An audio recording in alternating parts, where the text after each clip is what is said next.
And welcome, Hoosier fans, to this week's edition of Assembly Call Radio, where each week we discuss the most important topics in the world of Indiana basketball. This is our 213th edition of Assembly Call Radio, and it is our 710th episode overall of the Assembly Call, recorded on the evening of May 13th, 2021. I am your host, Brian Tonsony. And let's begin this edition of the Assembly Call how we begin every edition of the Assembly Call, and that is with our Hoosier Proud banner moment. And Indiana is the national champion. When it comes down, Indiana will be champion. Smart takes a shot. The Hoosiers have won the national championship.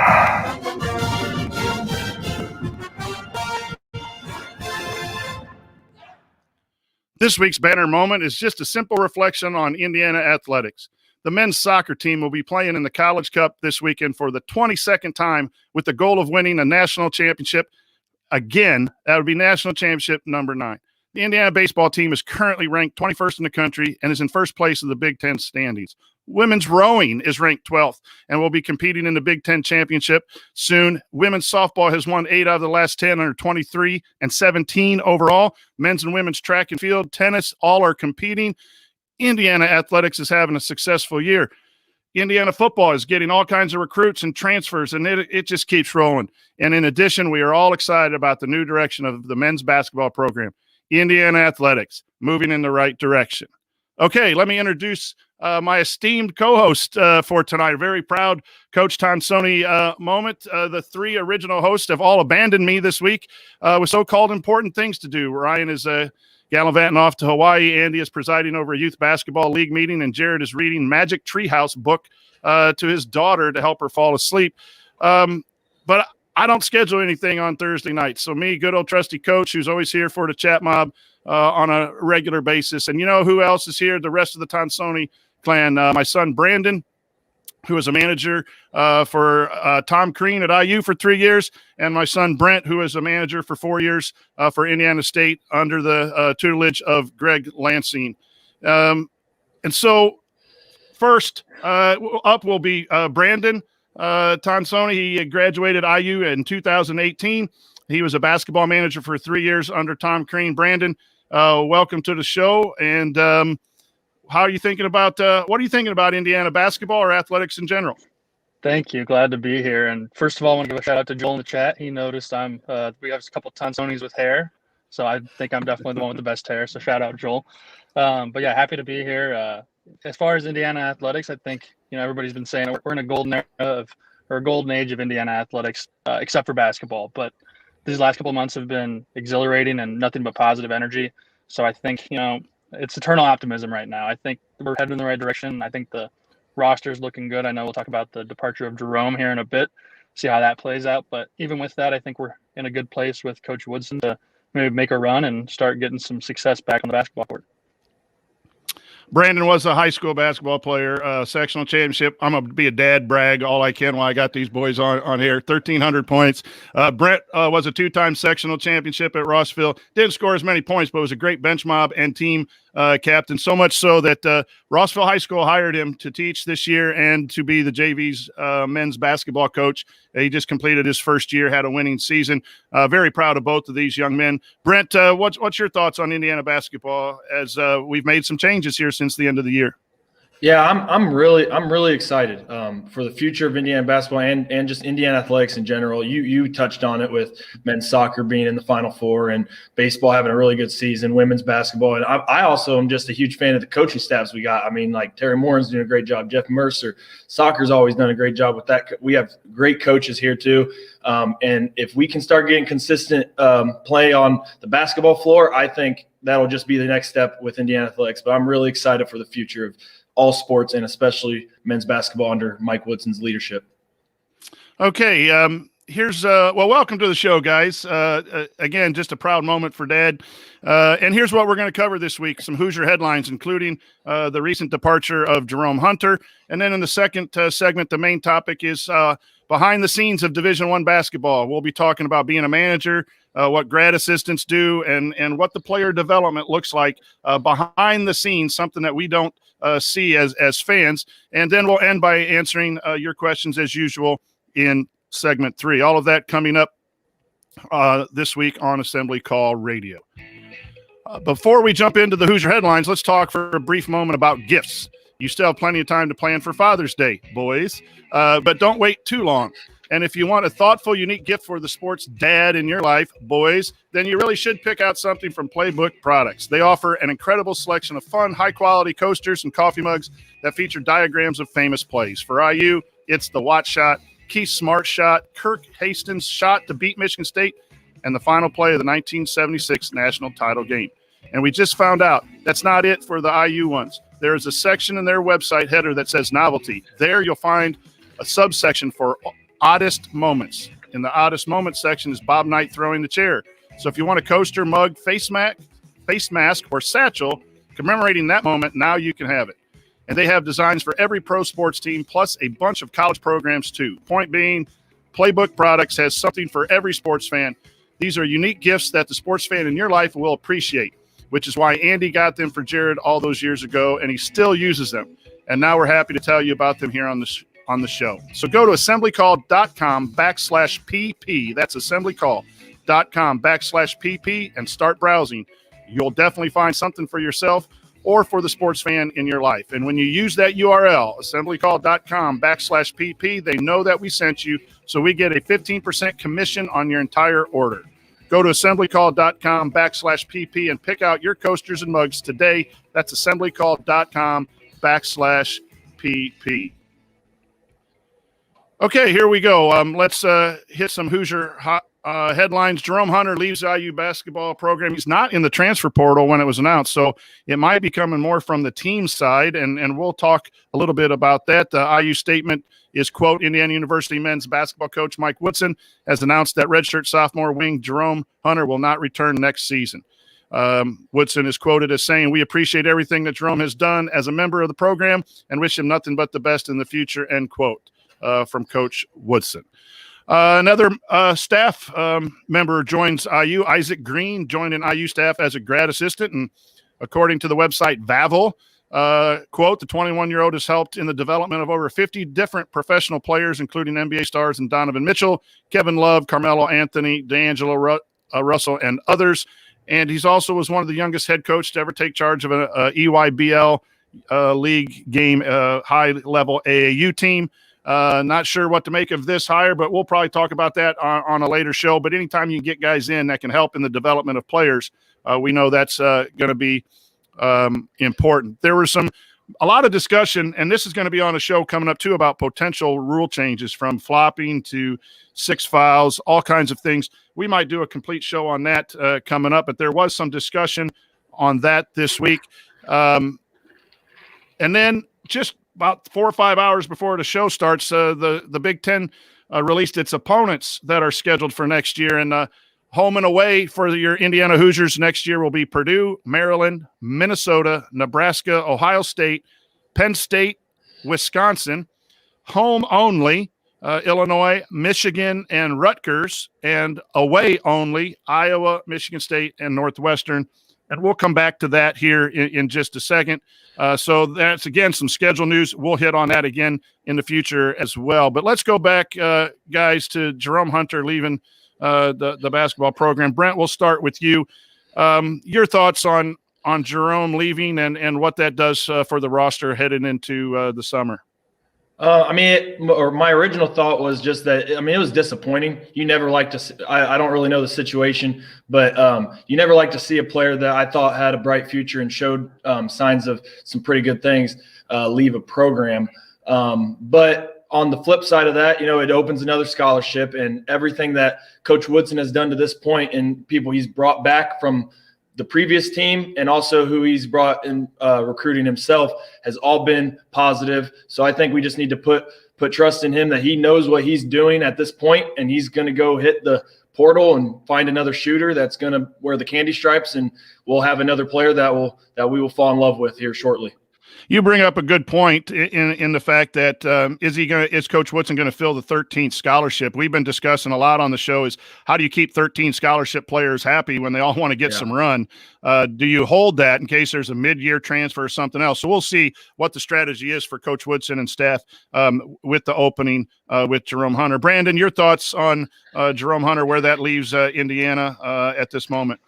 Yeah, my first thought was kind of like you said, it's impossible to keep 13 players happy. And, the reason I thought it was a little bit surprising is because at this point of the year, everybody thinks they're going to be a starter. Everybody thinks they're going to score, 10 plus points a game.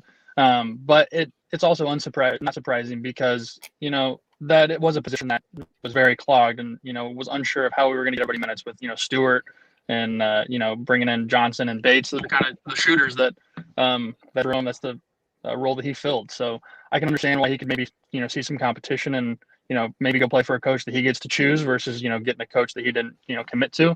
So that does make sense. But I think IU will be okay in the long run. It's disappointing because, I did like Jerome. I know there were some off-court issues this year, but he was a baller. He was a shooter. He didn't care. He would show up and shoot a, 30-footer after just missing 5. You need some of that on a team every now and then. But I have no doubt Coach Woodson's bringing in some of that mentality with some of these new guys. And, I wish Jerome the best. But, overall, I think it's part of doing business in college athletics is there's going to be some attrition. It's just how it is.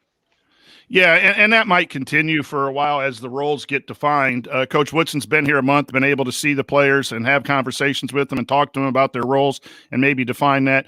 On the basketball floor, from my vantage point, I thought he was that shooter, but he struggled off the bounce. He was able to post up and shoot. He struggled off the bounce offensively, and he really struggled with defensive concepts. And, the question is, can he guard a big guy? Can he guard a perimeter? And if Coach Woodson is really going to determine who plays based on what they can do defensively, he might have made a determination there and had a conversation. There was also, a mid-year suspension. And again, we're not going to talk about that in any negative ways, but it always, at the end of the semester, you wonder if there was something behind the scenes that caused a decision to move on, or academics or things like that. I think it's interesting to see that. You guys think anything, read into anything, Brandon, that he wasn't in the portal? It was announced from IU. That's a good question. I mean, from my time at IU, there was always questionable exits at the end of the season. Everybody, talked about that at length. So I'm sure it's not that way with every coaching team. But I wouldn't read anything into it other than the kid thought he might have a better opportunity somewhere else. Just didn't, got to work with the coaches for a month or so and just didn't feel a good vibe, or not even didn't feel a good vibe. Just thought maybe his game didn't match what their vision for the future was. So at this time, without hearing anything come out, I would say I wouldn't think twice about it. I think it's just, like I said, part of doing business in college athletics. Brent, you've been a manager at Indiana State, and you saw some guys come and go. Some left on their own, and sometimes there's a push by a coach. We won't mention any names necessarily, but how does that play out? And from your vantage point as a manager, when you see someone leave like that, just how do you think that plays out? I mean, I never went through a coaching change when I was in school, and I honestly think that in terms of Jerome, I think that plays a big role, because he might have thought he wanted to stay for this coaching staff, and then a month is in and he thinks differently. But there's always people that aren't happy about their playing time. There's always people that think they should be getting more minutes, and you never know with the new guys coming in too, that everybody's expecting them to have a significant role. Maybe he saw his role dwindle down, and I saw that at Indiana State too. We had some good freshmen come in, and that even though coach wouldn't push them out himself, that kind of made them want to go look at other options just because they saw their playing time dwindle. So I mean, it happens. It's tough to see, but it definitely happens, and I saw that firsthand too. So whatever the reason, obviously he will be playing somewhere else, and we wish Jerome. Obviously, we kind of nursed him through that injury. That was really serious injury. We're glad he's back to health, back to playing, and we wish him nothing but the best. And also for Coach Woodson to do what he can with that staff. So let's talk schedule a little bit here in segment one. The double plays: Purdue, Maryland, Minnesota, Nebraska, Ohio State, Penn State, and Wisconsin. boy, I think this plays out well for Indiana, because if you kind of look at the way too early pecking order, you have Purdue, Ohio State, and then Maryland might be in that top level there. So you have 3 of 7 teams that are at the top level. You miss Michigan, Michigan State, Illinois, and Iowa might be falling back to the pack, but you only have them once. So as far as the double plays go, Brent, are you happy, or your first impression happy, or a little disappointed in the double plays for your Hoosiers? I'm pretty happy with it. I mean, looking at it, Purdue, you knew that was going to be double one. Ohio State is going to be pretty good too, and it's always good. I like that competition though. I like playing some of the better teams twice personally, but then it is nice to one of the best teams, Michigan, only having to play them at home too. That there is something nice about that. But I think this schedule is actually favoring IU in a big way. Yeah, I purposely left Wisconsin off one of those top things. I just think, they have a few guys back. They have a good system, but they're going to rely a lot on first-year players and second-year players who haven't had game time, experience. And so, I think this might be a good time to get that win at the Kohl Center. We were real close a couple times here recently, but I don't think you can just count it that way. Brandon, your thoughts on the double plays? Good, too tough, or do you think it's a good schedule for Indiana? One thing that concerns me the most for, those of you who listen to the Ion College Basketball Podcast is we do have to go into Pinnacle Bank. So, that's always going to be a struggle. But in all seriousness, yeah, I think it is we definitely didn't – the schedule wasn't going to hurt us. We avoid Michigan State twice, which is always good. Michigan's rolling. Michigan State is Michigan State, even though, they might have had it down. These last couple of years, it's always tough to beat them. So even though we have to go to Michigan State when we do play them, we only have to play them once. So, that's always a good thing. But overall, yeah, I like the schedule. You guys kind of hit the nail on the head. Besides going to Pinnacle Bank, can't really complain. I am really happy that we play Michigan once and it's in Assembly Hall, and let's get the fans back in. Absolutely. And get that place humming. They're really going to be good next year. Let's just beat a ranked Michigan at home. It's time to get back to Indiana basketball. And then I think, Iowa doesn't play any defense, so that's easier to win on the road. Northwestern's a game you should win on the road. Michigan State's always going to be tough. So here's what I'm going to ask you guys. We'll start with you, Brandon. You have 7 away games in the double, and you have the 3 away games. Which game, if you had a free trip to go see, and you guys as managers have been to some of these places, which of the 10 away games would you choose to go see? All right, that's a good question. So I'm looking – I would choose to go to Michigan State. And the reason is that the only arenas I haven't been to that we're playing out away would be Nebraska and Michigan State. And obviously Michigan State's a better choice there. So I would choose to take the free trip to Michigan State.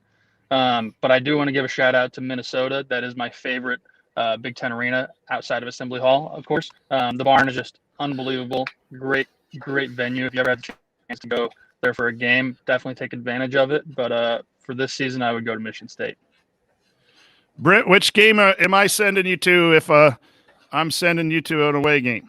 I do want to note real quick that I haven't been to as many as Brandon, because obviously I was at Indiana State. I did go in my college period to Purdue, Illinois, and Indiana, but Illinois is a home only, but that arena is awesome. I really enjoyed going to that arena, but I know that's home only. I would actually go to Minnesota. And I know Brandon just said that it was his favorite place he's been. I like the look of the barn. I've always have. And I think the atmosphere is good. All the atmospheres in the Big Ten are good. But I think I would really want to go see the Hoosiers compete at Minnesota. By the way, Brent is not allowed to talk about his trip to Bloomington as a manager for Indiana State. That was part of his contract on coming on tonight.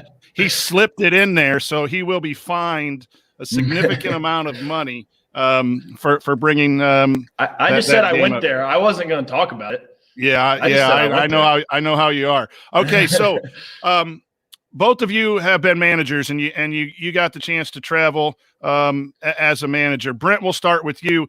I know this is an Indiana podcast, but talk about one of your favorite road trips as a manager and why that was a favorite of yours. You don't want me to talk about it, do you? No, not that one. You can't. I won't talk about the game. I won't talk about the game. But in all seriousness, because of me growing up as a Hoosier fan, being able to be on the bench in Assembly Hall was cool. It was just one of the coolest moments, just personally for me. Now, in terms of other venues that I've been to, hold on a second. Did you play a manager game in Assembly Hall? I did.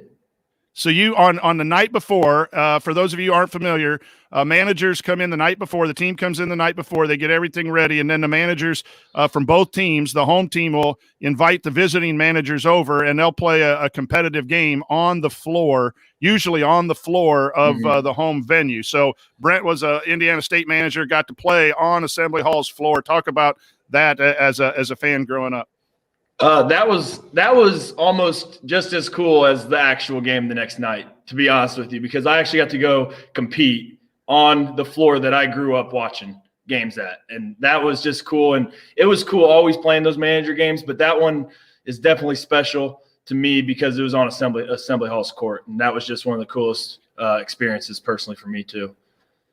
Brandon, which venue was yours in the Big Ten, or was there? I know you went to Hawaii with the team, so that might have been a good trip. But I'm paying for your college, and you're flying to Hawaii and missing class. That's what you don't see. Meaningful moments you guys don't see is the cash going one way, and he's on vacation in Hawaii with the basketball team. But what venue as a manager, or what town did you enjoy going to when you traveled? Yeah, so I actually got to go on a couple cool trips. You mentioned Hawaii. That was a trip of a lifetime. Actually, since we got paid per diem every road trip for like meals, I got paid to go to Hawaii. I pocketed some money, so that was always nice. But my favorite road trip would have had to been for our Sweet 16 trip to Philadelphia my sophomore year. We got to practice in the Plestra, which was unbelievable. And then we stayed right by the Liberty Bell. I got to eat a lot of cheesesteaks. Even though we lost the game, that was a great trip. The energy during warm-ups against North Carolina in the Sweet 16 is unmatched. So that would have to be my favorite trip, with the close second being the trip to Des Moines the weekend before for the first round. Can I add one to that for me? I was gonna mention this before we talked about the manager game. The first game of my senior year, we went to Dayton, and that was when Dayton was really good with Obi Toppin and all those boys where if it wasn't for COVID, they would have probably been a 1 or a 2 seed. And they were just really good. But that atmosphere is one of the best in the country. And what really amazed me by that is we were just Indiana State. They were supposed to beat us. Wasn't a rival by any means. And we got there 90 minutes before tip-off, and their student section was screaming at our players. They were yelling at me, and I was just a manager. Like they were into it and ready to roll. And that was one of my favorite road trips as well, was going to Dayton. Okay, so one more question here. We'll go back to Brent. What was your favorite moment, your favorite win as a manager at Indiana State, and what was the atmosphere like with the team and the guys after the win? We struggled my freshman year. We really struggled. We had a really bad record, but we upset 8-0 and ranked 16th Butler on our home court, and that probably was one of the biggest games that I was a part of. The students rushed the floor, and then just the environment around campus and the environment in our locker room was it was big time, because we don't always get that opportunity to play a ranked team, let alone play a ranked team on our home court, because most of the time those teams want us to go to their court. And by the way, since that time, Butler hasn't scheduled us back, but we took care of business, and that was probably my favorite win in my 4 years. Neither is Indiana, but we're not talking about that. Hey, you brought that one up. I didn't bring that up. Brandon, your favorite moment as a Hoosier and what it just felt like to be part of the organization. That's tough, because I had a lot of good moments on during practices and before practices, just hanging out with the guys. I think you saw some of the fun times we had as managers. Even not at the facility, but we don't have to talk about that right now. But as far as games, I would say the most electric it felt during a game was another North Carolina game, but the one at home my junior year when we had just got home from beating Kansas in Hawaii. I got to play them in the ACC Big Ten Championship Challenge, and I think they had the Blackhawks guy singing the national anthem. It was just deafening. You couldn't hear the person next to you talking, and we, kicked their ass. I think we beat them by 20. And it was fantastic. That was the most electric atmosphere. That was the most fun I had. And then, we don't have to talk about the rest of that season. But up to that point, that was a blast. But the year prior, you did get a Big Ten ring, and it is a remarkable thing to look at from an IU fan. Very proud, Dad, that you're a part of a Big Ten championship. So, okay, coming up on Assembly Call Radio, we're going to go behind the scenes and share a little bit more of what it's like working for a major D1 basketball program at Indiana State and Indiana, and we're going to look at it through the eyes of a couple managers. So stick with us on the Assembly Call.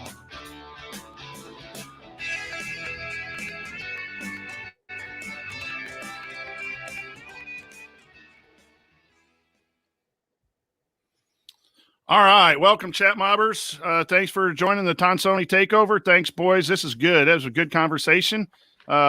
We'll get into segment 2 here, and then Brandon is in his car. He's traveling, so that's what he's in Mishawaka, Indiana, and we're just really thankful, Brandon, that you take some time here. And Brent, we moved Brent to my classroom so that we wouldn't have double the Wi-Fi problems at the house here in rural Delphi. So he's in my classroom tonight broadcasting. So, guys, good job. Thanks. That went well. It's good first segment. It's been fun. I was really excited when you texted me yesterday asking me to be on it. I was like, I don't got anything better to do on a Thursday night. Might as well talk some hoops. So yeah, I was good. hoping I could. I was hoping I could join just because I knew we're at my sister-in-law's house and they have a newborn baby from last week, plus 2 other kids and 2 dogs. So I was like, this could get a little hectic. But got able to escape out to the car. And now I'm just outside. It's a gorgeous night. It's getting a little sweaty in the car, so I had to turn the camera off because it got dark out. Hey, real quick for the chat mobbers, what's our favorite family moment as an IU sports fan? And then I know what you're going to tell everyone about what's the worst family moment. So Brandon, you got it, Brandon? I actually almost brought this up when you were talking about playbook products because I was going to see if they had Austin Stars field goal 2007 against Purdue. As I'm sure best/worst moment right there. As I'm sure everybody knows, we've gone to IU football games like our whole life. And I think I was in 5th grade at the time. I don't remember. But, IU football, first time they're ever relevant and ever good, and they make a bowl game. Everybody knows the play. We beat Purdue on a last-second field goal. Everybody rushes the field, but for some reason, my dad does not let us rush the field. He's afraid of us getting lost, and I was so mad. We still hold it against it this day. We'd say we're going to bring it up in his eulogy, which we will.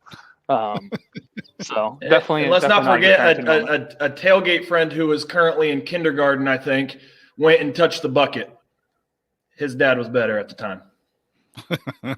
I agree. Bad dad moment. All right, share with everyone one of our best moments together. I have one. I don't know if this is what Brandon would say, but when IU won the Big Ten championship in 2013, I think they won it outright at Michigan, and we were all watching it in the basement together. And Coach Lewis was there as well, who is now the head coach at Western, where Dad's coaching at right now. And we were struggling. We weren't playing well. I went upstairs to complain about it to my mom, and then we made a huge run. And Brandon, my dad, and Coach Lewis would never let me come back down because we were playing well. And then we all know how that game ended. And so then I ran down, and we all were in a group hug, jumping up and down because we just won the Big Ten championship. So that was probably one of my favorite memories. And we weren't even at a game, but it was just cool. That was a good one for sure. I'll say another one. This Brent, you're not included in this one. Sorry. But while I was a manager, before I was traveling with the team, I was able to, I had a key to Assembly Hall, which was amazing. I could turn the lights on and off. It was awesome. And so I was able to get my dad on the court while the team was gone one weekend, and we got to shoot around, and that was just an experience I'll never forget. Shooting in the holiest of all arenas in college basketball with my dad. So that was a fun one. That was simply incredible. That time shooting, just you and I, and then the Cal State Fullerton baseball team came in. If I remember, they were playing Indiana baseball that weekend. Yeah, and that's a team that I had admired from afar. So no, that was great. I'm going to throw out the one in. Go ahead, Brent. Oh, sorry. I didn't mean to interrupt. But I saw Joel put thing about watching Brent grab a home run ball at the BART. And that was like a personal story with me because we were down 6-1 to Minnesota. And it was raining and nothing was going our way. And Dad decides to drive home. Game was over. Dad was like, I'm going home. Well, I then, with a friend, predicted, I said, Matt Lloyd is going to hit a walk-off home run to me for the win. And he hits a bomb with 2 outs, down by 2, 3-run homer right to me. And it was amazing. It was a really cool moment. And for you chat mobbers to understand, we'll get back to the show here real quick. One of my best moments was when the Cubs won the National League Championship Series to go to the World Series. I was down in Bloomington. I think it was Midnight Madness, and Brandon and his managers lived in a house, and they were having a little get-together. And Brent and Brandon, they're Cardinal fans, and they don't like the Cubs, but they were really happy for their dad. And so the three of us are on the back porch jumping up and down, spraying champagne, and they were celebrating with me because they know what sports fandom's all about. Even though they're big Cardinal fans. So these are two outstanding dudes here and some of my best friends ever. So we've had a lot of good moments, but we won't bore you with any more. We'll get moving, guys, to the second show, and we'll just go with the flow. And as things come up, I'll ask questions. But your jobs as managers, some of the, if you have a funny story here or there, but we really want to give insight to our listeners tonight about what it's like behind the scenes at practice, at recruiting, anything that you want to share here for the next 15 minutes. So here we go.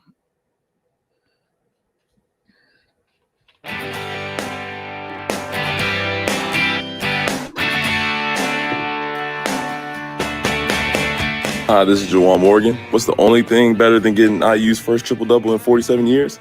Celebrating it with friends afterwards. Join Jared, Andy, Ryan, and Coach on the assembly call after every IU basketball game. Go Hoosiers. Welcome back to the assembly call. How do you keep up with the fire hose of information that comes out almost every day about IU basketball? It's crazy during the offseason, and it's even crazier during the season. Well, we've got your back. We send out a free weekly email newsletter on Sunday mornings. It rounds up the most important and interesting IU basketball stories from the previous week to keep you up to date on your Hoosiers. Over 8,000 of your fellow IU fans are on the list, and we want you to be there too. So go to join.assemblycall.com to subscribe for free right now. That's join.assemblycall.com. You can also text IU to 66866. That's IU to 66866. Okay, I'm the coach, Brian Tonsony. I'm here with my sons, Brandon and Brent Tonsony, and they both were managers for Division I. One was a mid-major manager, and there's a whole different, scheme of things with the mid-major, and then obviously Brandon was at Indiana for 3 years. So we're going to give you a little bit of a behind-the-scenes look at what goes on inside basketball programs at this level. So, fellas, we'll start with Brandon. What was one of the your best memories, jobs as a manager, things that you enjoyed in your 3 years of being an Indiana basketball manager? Yeah, so like you said, being a manager at IU versus being at different schools was just very different, especially under Tom Crean. He expected a lot out of his managers, which is good and bad. Good because we got to do a lot of extra stuff, and bad because, if you didn't live up to those expectations, you would hear about it. I got to do a lot of cool stuff. So some of my duties included, going to practice, getting everything ready for practice, getting all the balls out, the water, the Gatorade, getting the scoreboard set up. And then also, like I said, he expected a lot out of us. He always, when he was hiring, he made everybody who applied play a pickup game, and he would watch because he wanted the managers to get in practice and get involved. And so by the time you were a sophomore, junior, senior, you were expected to step in. So that was always a lot of fun, getting to go up against, really good athletes like Yogi Ferrell, OG Anunoby, Thomas Bryant. A lot of our managers ended up with broken noses just because, we couldn't compete athletically. I always joke that there was one time, I think it was a spring practice, he wanted Yogi Ferrell to go 75%, and I still couldn't keep up going 100. So stuff like that's fun. But, I got to do that all on the court, which was a blast. Got to help out with warm-up pregame. And then also we had a big role with video work. We would be assigned a couple games a week. I don't know if any tech people are out there, but we would use Sports Code. It's this it's a system that, you can download games and then cut them up. So if the coach wants to see, let's say we were playing, who's a good example? We were playing Michigan State and Rocket Watts was playing. He wanted to see every time Rocket Watts drove to the basket and used his right hand. Like, he could see that just by typing that in, and we'd have every single clip of him from the last 5 games pulled up, just as we would go through and tag all the plays throughout the games. So we got to do that a couple times a week, which was kind of tiresome and kind of monotonous, but it was also fun because you got to see all the teams play, and so definitely an experience that's very unique that I enjoyed. One of the stories that Brandon told me is that each team, I think, or league or whatever, had different brand of basketballs, and so you had all the different brands of basketball, sets of basketball. So if you were playing a certain team and they had a certain type of basketball, you would practice with them for a couple of days, and then you'd have to bring out another set of basketballs. Yep. Can you share that just real quickly? Yeah. So the equipment managers would be, and those are full-time employees, the equipment managers. They would have relationships with the equipment teams at other schools, and they would exchange basketballs. We were Adidas, so we would send a box of Adidas basketballs in exchange for a box of Nike basketballs, or Michigan had the Rock. There were Under Armour, or whenever we had an NCAA event, it was Wilson, which, as a Indiana high school basketball player, I loved the Wilson basketballs. But the worst one was Wisconsin. I don't know if anybody knows this, but they use this brand of basketball called Sterling. It is the worst basketball I've ever touched in my life. Everybody hated it. Can't get a grip on it. It's super slick. So that's why we lose in Kohl Center. Exactly. They're cheating, bringing out new basketball. But yeah, that was always interesting, getting those out for practice. And it was always tough because we'd only have a limited amount. We'd have like 5 or 6 of them. And we'd have to make sure they were in the rotation. And it was always a lot harder getting those in for practice. But yeah, that was an interesting part of the job. Man, Wisconsin's got the officials on their side. Now they got the weird basketballs that they play with. Brent, your job was a little different. You didn't have as much film study at Indiana, and they had 10, 12 managers at Indiana. You guys were down to 4. Talk a little bit about preparation for practice. What did you guys have to do so that the coach and the team can come out and have a productive practice? Yeah, so the way mid-major is different than like a Big Ten school like IU is, we had one equipment manager for all sports. So he helped me a lot, but he also had to worry about all these other sports. So when I got moved to like head manager, I was in charge of like making sure gear was organized. And the other managers helped me a lot with that, which was setting out gear for practice. And if they had a morning lift, we had different gear for weights and we had different gear for practice. So we had to, managers help me out, passing out gear and stuff. And then in terms of getting court ready, we had to get the ball rack out. We did drills with pads with the bigs. We had to get all that stuff out. And then we taped the court. We always had X's on each half court, which is what we did for like our spacing. And Coach Lansing wanted us to tape down the midline for some of our defensive stuff. So we always had to make sure the floor was taped. And we always had to get that stuff ready no later than an hour and a half before practice. Because if anybody wanted to come get early work in, we had to be there to rebound, and we couldn't be doing other stuff, getting the court ready when players were on the court too. So we had to be there extra early, and we stayed extra late. And but yeah, gear was a big thing that I did, and also getting gear ready for road trips too. The night before we left for a road trip, we had to get all the practice gear ready for our practice that we were going to have on the road, and then game gear and all that stuff, along with packing snacks and drinks and all that stuff too. So we did more from that standpoint. Brent, tell them about your trip to Green Bay. When you had to fly instead of bus, and Indiana usually would fly, but when you couldn't pack all of the snacks and the drinks and that was needed. So what happens when you fly into Green Bay for a game? This is a great story. So when we fly, we don't bring any drinks. Well, we have to go get everything we need once we get there. So I had to Uber from the hotel to the store to get all the snacks and drinks and everything like that. And the dude that picked me up was probably the coolest dude I've ever met in my life. He was a Green Bay season ticket holder. He told me when he was in college, he was actually Green Bay's mascot. And he just thought, like, I'm I'm a nobody. Like, I'm a manager. Like, it wasn't a big time player riding with him, but he thought it was the coolest thing that he was driving Indiana State's head manager around. So he drops me off. I go in and get everything I need. And he said, I'll just wait for you. You don't have to buy another Uber. I'll just wait for you. And when I got back in the car, he was on the phone with his buddy that he goes to all the games with. And he's like, he was telling him all about how he was driving the Indiana State head manager. And he just thought it was the coolest thing ever. But side stories like that were really cool too. And then actually my senior year, that was junior year. My senior year, we started just Instacart and everything. So they would deliver it to the hotel, which was much easier. Not sure why we didn't do that the year before, but I did kind of miss the Uber rides to the store though. Those were kind of fun. So we've been talking a lot about Indiana basketball and Coach Woodson being a relationship and what the previous two coaches might have missed a little bit. And so I'm going to have the guys talk a little bit about the difference between a mid-major program where things are a little more family and Indiana. Brent, that you are slurping on that. Sorry, drink. I didn't know okay. I didn't know I had none left. That's my fault. That's okay. Mute it next time, young blood. But anyway, the relationship is different at the mid-major than at Indiana, where the managers had more of a relationship together than the whole program, where they were respected. Both kids were respected as managers. But Brent, talk a little bit about the relationship with head coach Lansing and the players at Indiana State, and then we'll get Brandon's take on how that was different at Indiana.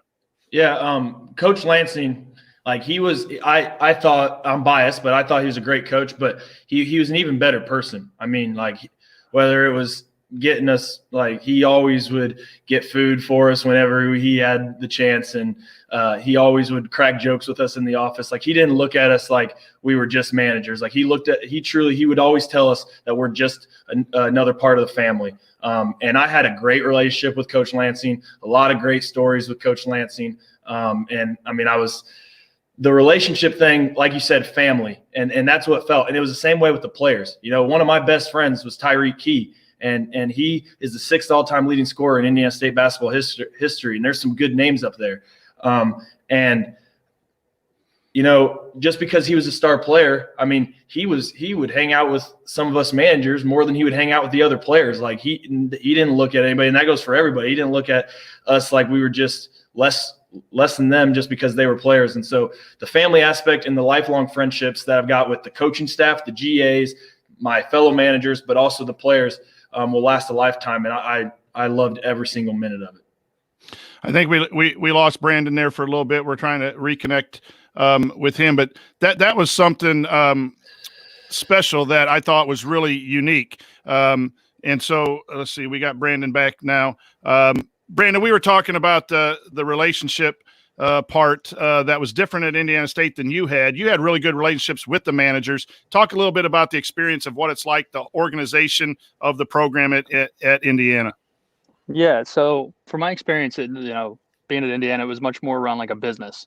Tom Crean was the CEO, the coaches were, the VPs type of thing, and so on and so forth. So like you said, there was still respect everywhere, just a little bit more, especially towards the end of my run, a little bit more tense around the building, I would say. But yeah, like you said, camaraderie was great between the managers and even the players. There was all great respect. We joke around with each other before practice. But yeah, it was a great experience, and I wouldn't trade it for the world. But yeah, like you said, definitely a different vibe, a little bit more on the line, especially at the end of the run. But it was still great. You felt that team camaraderie all the way through. And so, share with the chat mob and our listeners how Hanner Perea fit in your car. Yeah, not very easily. So when players got injured, it was usually on the managers to go pick them up and take them to class. So yeah, I had to give Hunter a ride a couple times, and he didn't fit very well in my Camry. OG also, when he tore his ACL, would have to sit in the back of my car with his leg outstretched. So that was always interesting getting them in there to fit. But we made it happen, and they got to class on time for most of the time. Brent, your favorite story, player-related story, if you want to say a name, fine. If you don't, that's fine as well. But your favorite story about a player, and then we'll talk a little player development.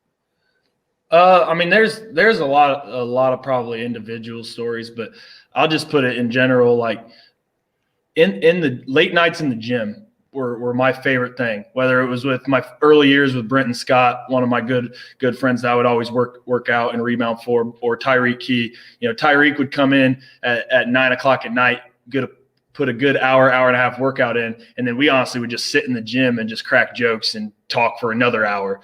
And those side little things, we don't got to go into like individual stuff like what we talked about or anything, but like that stuff just I'll never like. I wish I could go back, because that made my college years even greater. Just with those times in the gym. So Indiana basketball needs shooters. We've been talking about shooters and getting in the gym, and whether they were developed under Archie Miller or not under Archie Miller. Is it up to the player to develop? We'll start with Brent. Talk about you had a really good shooter, Tyreek Keys, coming back for a fifth year at Indiana State. The kid just can flat out shoot. But talk a little bit about his player development. How much of it was coach-led? How much of it was Tyreek-led? And what you did for Tyreek to help him become an outstanding shooter, something we hope the Indiana guards and will follow. I think it can be a little bit of both. I mean, like in terms of our individual workouts, they were ran by our assistant coaches, and they put great workouts in with all of our players. But the player has to be willing to go above and beyond if he wants to be a true shooter. You know, I mean, the coaching staff, they have families, right? They probably can't come in every night at 9 o'clock, but Tyreek did.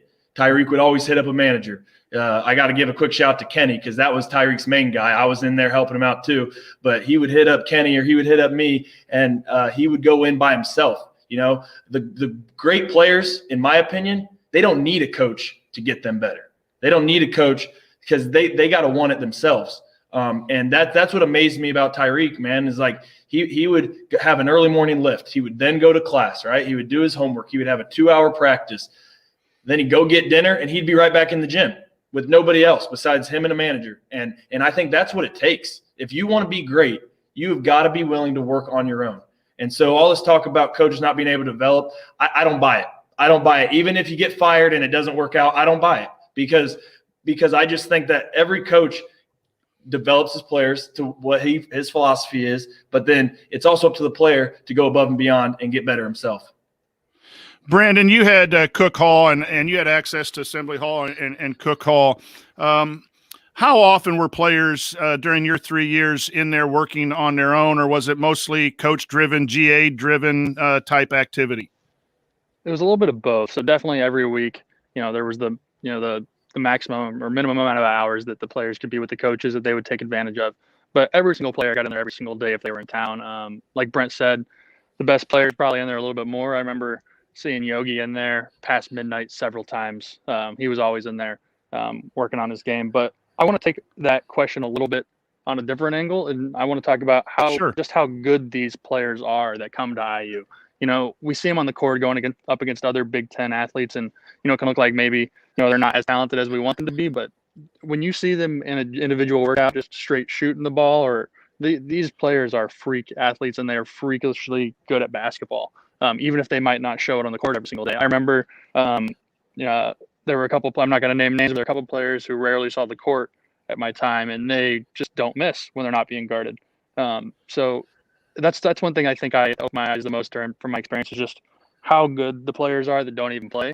And that can get lost sometimes as a fan, just not seeing the production on the court. It's not that the players aren't good. Being able to play the game against Big Ten talent is a big difference that I think some people don't understand. So, Brandon, what was the average length of a Yogi midnight shooting? Did he have to have a manager in there? You have obviously with the shooting gun, the automatic passing technology and all that stuff, rebounding technology. How long did these guys, when you were there at Indiana, spend on their own? For like a serious workout where they would need a manager, I would say 30 to 45 minutes max. But then, they were kids too. They would go in there with each other, blast some music, and just shoot around and maybe play some pickup for hours. But as far as like serious hard work where they're like, focused and going 100%, I'd say anywhere from 30 minutes to an hour a day. And then I also want to tell a story. Sometimes us managers didn't didn't always like the players who were in there all the time because, we like to have a life as well. And I heard from the managers who came before me that Jordy Holes was a manager's worst nightmare because he would use managers for hours and hours and hours. He was always in football. So that was a fun story, which, is probably not surprising to many people. But yeah, that's kind of what I would say the average length is. Managers are on call for coaches. Managers on call for players. Sometimes managers, the day after their 21st birthday, have to go in and work out a potential recruit who ends up coming to Indiana State despite Brent's condition. So Brent, how often were you called by players, especially Brent and Scott? That was your guy. I know Tyreek and Kenny, but what was the strangest, or how many times were you called, or how often? But what was the strangest time that you ever went in to help a player work on his game? I think the latest I got called, or the earliest, and this actually is a IU story, kinda. I convinced Tyreek to go to the IU Ball State Lucas Oil game, but the season before COVID, and he's like, well, if I'm going to go, I got to get a workout in before. I was like, well, the tailgate starts at 7. So when we're working out, he goes, all right, see you at the gym at 4. So I got up like an idiot and I went and rebounded for him at 4 a.m. And then we went and tailgated and went and saw IU beat Ball State. That was probably the earliest I've went in there. I've been in there past midnight before. And at Indiana State, we only had 4 or 5 managers. Certain players had certain managers that they like to work out, and so sometimes I could get an off night if another manager was in there. But I got a text almost every day, and I would get texts too, mostly just to go get them something. Like our practice facility was not connected to our main gym, so when we would change facilities, a lot of the players would forget shoes or something, and that's when I would get a call or a text like, "Hey, we got practice in an hour. Can you run and get my shoes?" So I had to do that stuff too. But yeah. Early, late, we were always available, and we wanted to get the team better though, so we didn't really mind. And that goes for all managers, not just me. And Brandon is traveling with his wife, and so he's got to run. But we're going to send it to him for a final comment about being a manager, about behind the scenes with Indiana basketball. Go ahead, Brandon. Yeah, thanks. Sorry I can't make it for the last segment, but yeah, thanks for having me on. And the last thing I would say is if you ever have a kid going to IU who loves basketball, and definitely recommend him trying to be a manager. It was an experience of a lifetime. I didn't do it all 4 years. I did it for 3 years, but I wouldn't trade those 3 years for anything. Made some lifelong memories. I'm in a wedding here in a couple of weeks with one of my manager friends, so it was just a great experience. Definitely got to see the other side of the team I grew up idolizing, and yeah, it was I loved every minute of it. Well, thanks for joining us, Brandon. Have a good time. Be safe all weekend, and we'll talk to you soon. Brent, to finish this segment, let's talk about shooting. You're a coach now at a 1A program here in Indiana, and you've seen shooting at the Division I. What kind of things do you see that the best shooters? Brent and Scott was a good shooter. You worked out. Tyreek Key is a great shooter. What makes the difference between those guys who can really fill up the hoop and those guys that struggle, in your opinion? I mean, I'm going to sound like a broken record, but I honestly, obviously you need good footwork. You need good form. That all can be taught and corrected by the coaching staff, right?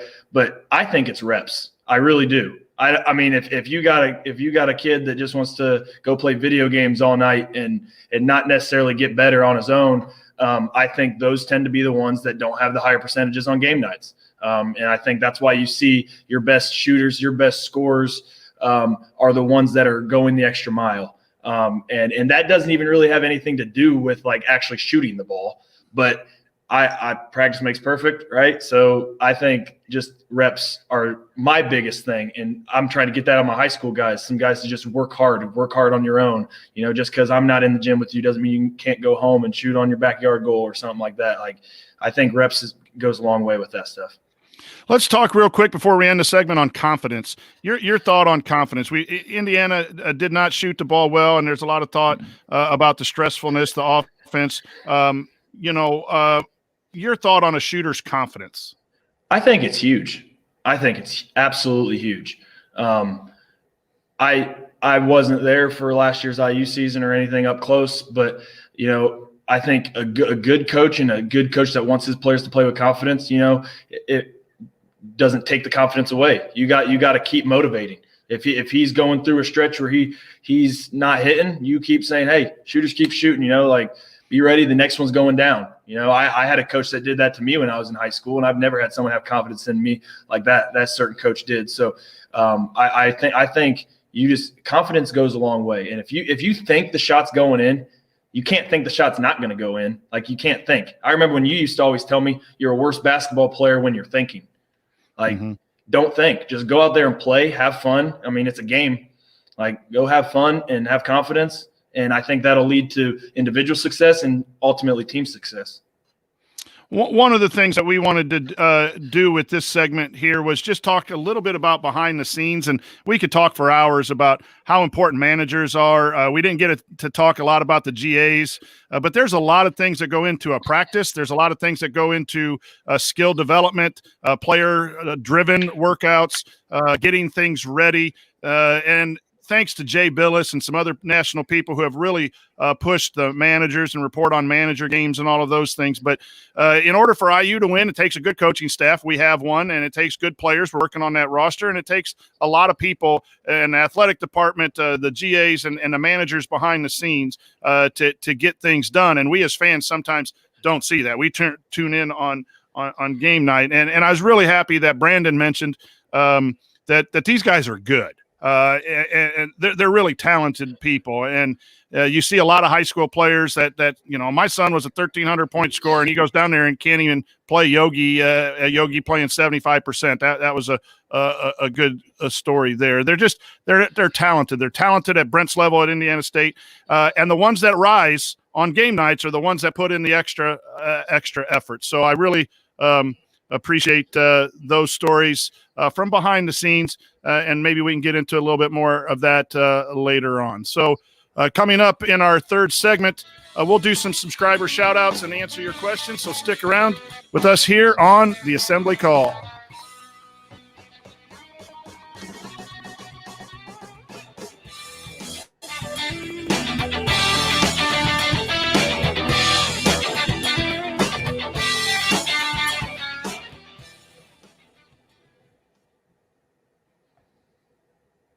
Hi, Jared. Hey, Hello. Jared.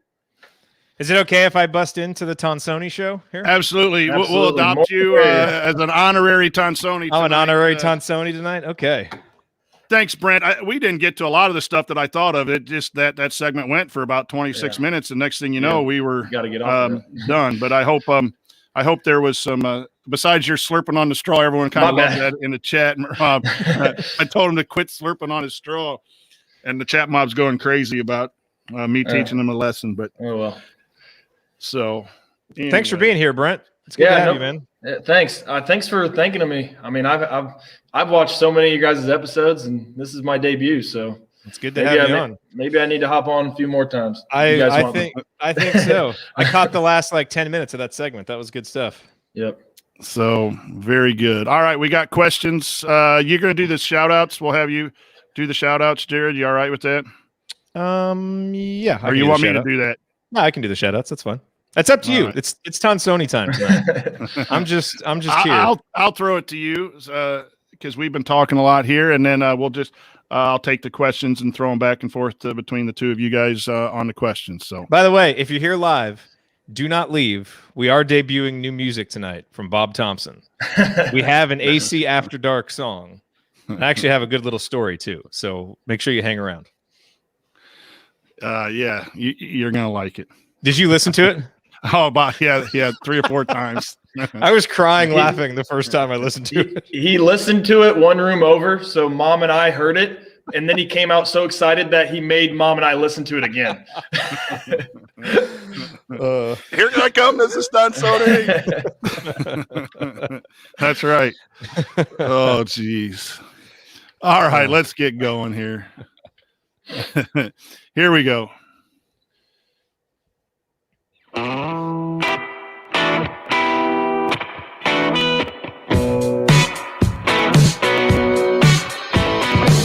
This is Nick Zeisloft. I never miss an open 3, and I never miss an episode of The Assembly Call.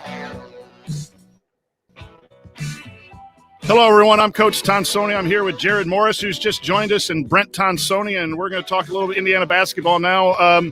But before we do that, it's segment 3, which can only mean one thing.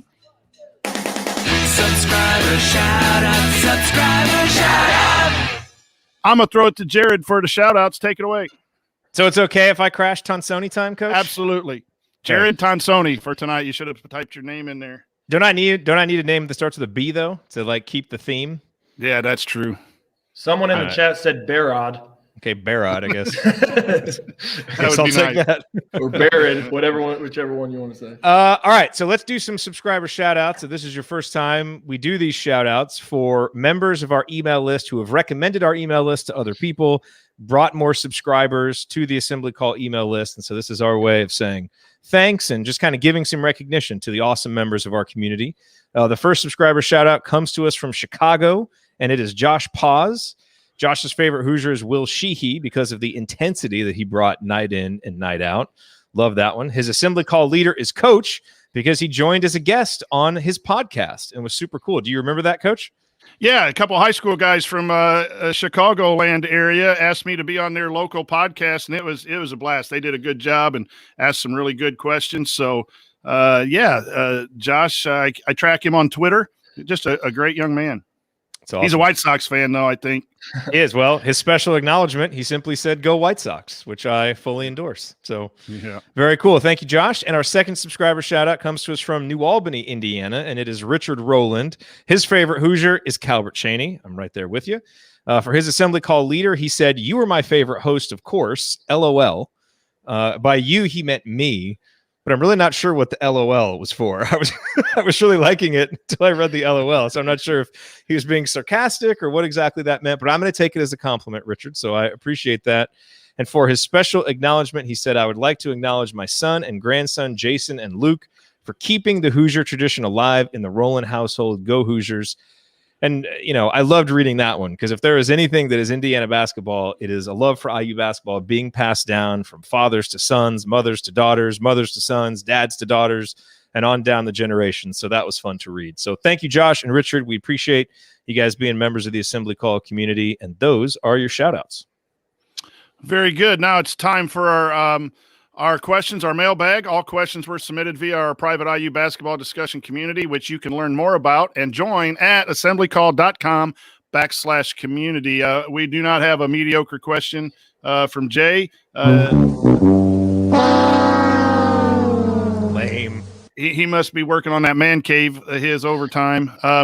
So this first question, Jared, we're going to give you a chance to talk a little bit about Jerome. We talked about him in the first segment, but Adam Lehman says, what am I supposed to do now that my guy Jerome is leaving? Do I have to take my talents with him, or should I change my allegiances to another player as president of his fan club? Sad to see him go. Wish him the best. Adam, don't leave us because Jerome's leaving. But your thoughts on the departure of Jerome Hunter? Well, someone else who's disappointed about Jerome Hunter leaving. Jerome will be something special. Our buddy Richie, who was also the president of the Jerome Hunter fan club. Look, no, Adam, you don't leave. You stay with us. Obviously, you're a Hoosier. I think my thoughts on this when I saw it come down, I was disappointed because I think we all have had high hopes for Jerome. We've all wanted to see him, push through the health issues that he's had and kind of get back to being the guy that we thought he could be in high school. He's got that kind of, the just I don't give a crap shooters mentality that we love to see. And I think we were all excited to see what he could do in this new system. But all of those things said, I was not surprised to see this news come out. A little disappointed, but not surprised. And so, I hope for him that he gets to go to a place, maybe a lower level, where he can just play a lot, score some points, develop into as good of a player as he can be. But I think what it does is, it kind of releases a bit of a pressure valve on playing time at the 3-4 spot. You bring in Miller Kopp. You've already got Parker Stewart, who's probably going to play a lot of that, 3 because of how many, guards and ball handlers we have. You got Race Thompson. You've got Jordan Geronimo with Jerome Hunter in there. That's a lot of guys and a lot of talented guys to kind of mix through those spots.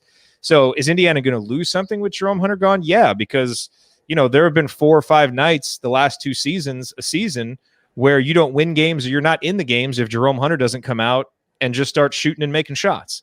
And we're not going to have that. And whatever he could have become, but I think there's a chance for it to be a positive if it allows Indiana to kind of shorten the rotation and some of those guys to kind of fall into roles a little bit easier. If Miller Kopp is as good as we think, if Parker Stewart can shoot like we think, if Jordan Geronimo takes another step, if Race Thompson is as good of a shooter as Devontae Green thinks he is, which is probably one of the great revelations of the Devontae Green interview number 2.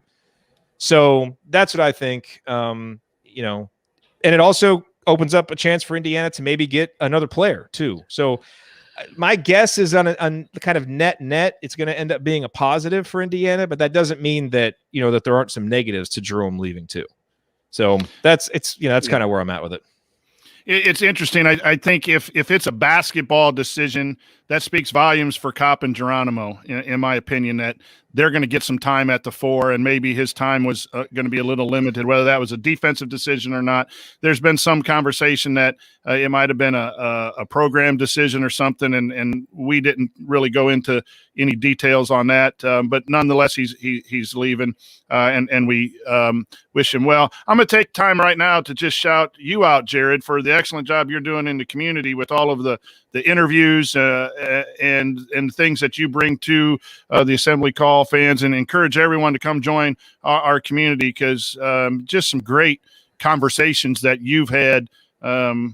Devontae Green and it was the latest, a 2-segment one that you've done. Brian Evans, Steve Green, it just added to our community. So thank you on behalf of everyone, the chat mob and everyone. Thank you for your efforts on those interviews. Well, hey, thanks, Coach. They were a lot of fun to do. The Brian Evans one, we did that for the community. We'll put it on the podcast sometime next week, if you're not in the community. But I agree. Come join that community, because there is so much good stuff going on there. It's so much fun in that community right now. And speaking of which, one of our key contributors, Aaron Schifron, has the next question, and I think he's driving down to North Carolina right now. But yeah, he says, since I'm heading to the College Cup for IU soccer, what specific things does IU basketball have to do to get to the level of IU soccer, which is a consistent winner, a consistent threat to make the Final Four, like both programs used to be? Brent, I'm going to send this to you. What do you think are a couple of things that Indiana basketball needs to do to be at the top of the Big Ten consistently and make deep runs in the tournament? Well, it was in the question, but I think we just need consistent play. Like, we saw flashes during Archer's tenure of his teams being good. I mean, beating Michigan State twice, like having some good wins, but then we would go lose to one of the worst teams in the Big Ten, right? We need to have consistency where it is absolutely shocking when we lose a game. Like, I want that. I want it to be shocking when we lose a game instead of it being. And so that starts with the new era, right? Clean slate. Let's start being consistent. Let's beat Purdue, right? It's about dang time to beat Purdue. And when we start doing those little things, then we can start talking about a Final Four. But that's why when we had a conversation about my first year Mike Woodson expectations, and I think it needs to be just let's get to the tournament, right? Let's take that first step, and then in year 3 or 4 we can start talking about a Final Four, right? When we start showing that consistency on the court. But consistency is my main thing, honestly. Jared, what do we have to do to get back to that consistent Final Four contender? I mean, I think Brent summed it up pretty well. You've got to have a culture where the expectation is to win, and where it's kind of shocking when you lose. I spent in that Brian Evans interview, we spent a lot of time talking about the 93 season, and kind of the last time Indiana basketball was really the epicenter of college basketball. And that's what it felt like. It's like, wait, we lost? It was like, it was this disappointment when you lose. Even if you go on the road, against a good team, you still expect to win. And that's what Indiana soccer has. They have that culture built, and it's not going to happen overnight, but we have the foundation, just like Todd Yeagley came in, he had the foundation from what his dad did. Mike Woodson has the foundation now from what, Coach Knight did and what Branch McCracken did before him. And now it's just rebuilding it to that expectation, both with the players, and then when you start winning on the court, the fans get it too. And it just becomes, and I think that's kind of what Dane Fife was alluding to a little bit with some of his comments. We got to get back to that expectation. So that's the big difference right now. And it's only going to come with, a coach having a vision. An athletic director having a vision for what the program should be. The coach is carrying it out, recruiting the right guys, winning consistently, and then everybody gets on board going in the same direction. The next question I think is really interesting with all the transfer portal and recent news of Jerome leaving. From Sally Henderson, how do you think the portal will affect high school commitments, since high school kids now have to compete against experienced players that might pop into the transfer portal? Do you think that high school players will commit sooner to ensure they get the school that they want? Right now it seems they let colleges woo them for a couple years. Will the schools still want them, or will they just use the portal for their recruiting? Jared, we'll throw it to you. Is this going to change high school recruiting, this new one-time transfer rule? I think it will for sure. I mean, I don't know exactly how it will yet. We kind of need to see it play out. But yeah, it's going to really change things, because now, instead of coaches looking first to the next recruiting class for how they fill a need in next year's roster, they're going to first look to the transfer portal, because those guys have played before and you have tape of those guys playing in a real college game. So yeah, I think it's going to be different. It remains to be seen exactly how different it is.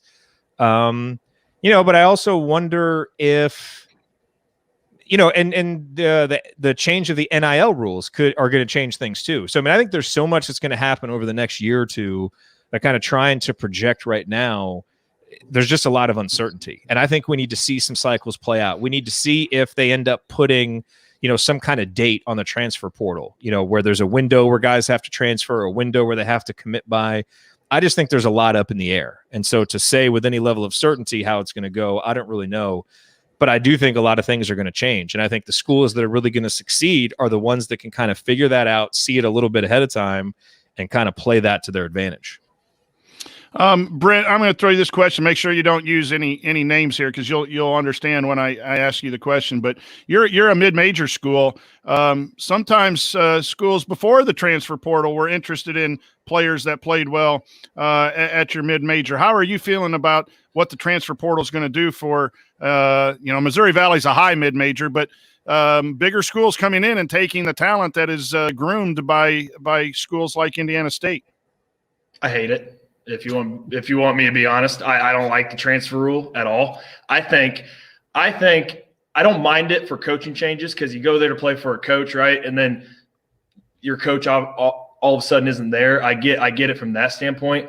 But from a mid-major standpoint, I mean, you aren't getting looked at a high school, right? And then you go and you just go off at a mid-major, and then Big Ten, ACC, SEC can just call, and then all of a sudden your mid-major screwed. Right? Like I'm not a big fan of it. And I think this rule will definitely, I think it'll favor high majors, and mid majors will struggle, because I think they'll have some really good talent be stripped away from.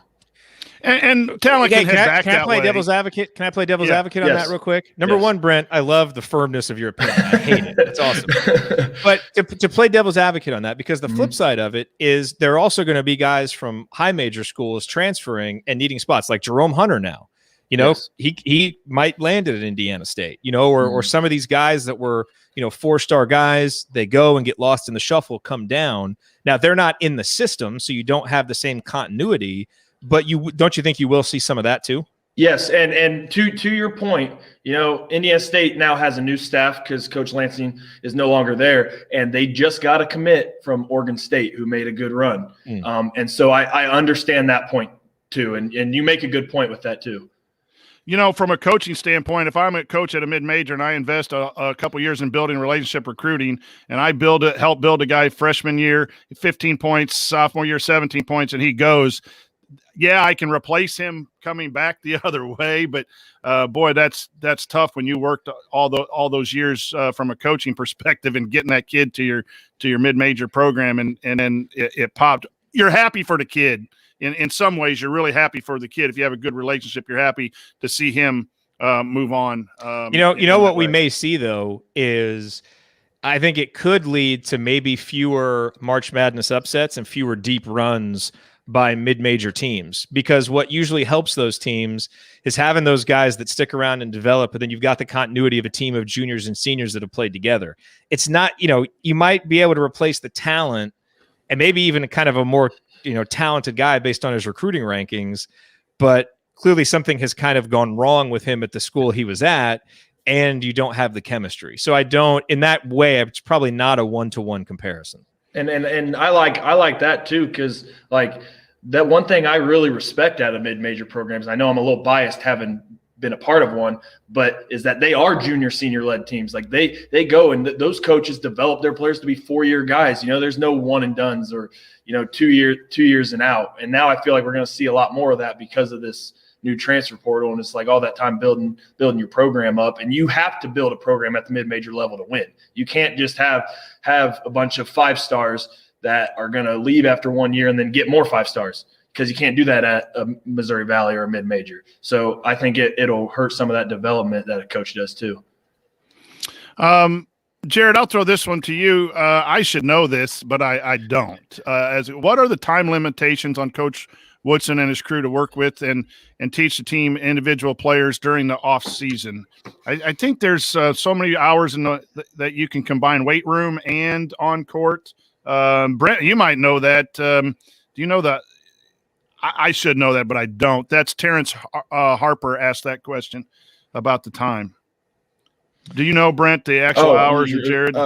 Well, there's so many crazy rules, to be honest with you. Like there's a certain year or a certain point of the year where you can only have 2 hours on the court and 4 hours in the weight room, but then a certain part where you have 4 hours on it. So I don't know the time, like what part of the year, but I know that the rule did get changed when I was in college. I think in the off season, when I was a freshman, we only had like 2 hours a week on the court, and it got bumped up to 4 hours in the off season. I think that goes for everybody, is 4 hours on the court, but that doesn't count weights. That's just pure on the court skill work, teamwork, whatever a coach wants to do. I think it's 4 hours a week. Yeah, and I think there are also limitations on how many players can be together at one time, right, during the off season. Yes. I don't know when that changes, but there's you can have 4 players doing skill work for a certain amount of time. And obviously the players can go play pickup on their own whenever they want to. But yeah, it's some combination like that. Phil asks, how soon before the replacement for Jerome is announced? Unless he violated a team rule, Phil thinks that IU already has someone in mind. Jared, have you heard anything about I know there's a lot of comments on Twitter about hearing that IU is still actively recruiting in the transfer portal. I don't know if that was because of this potential decision or they were being active in case something happened. Have you heard anything that you can share?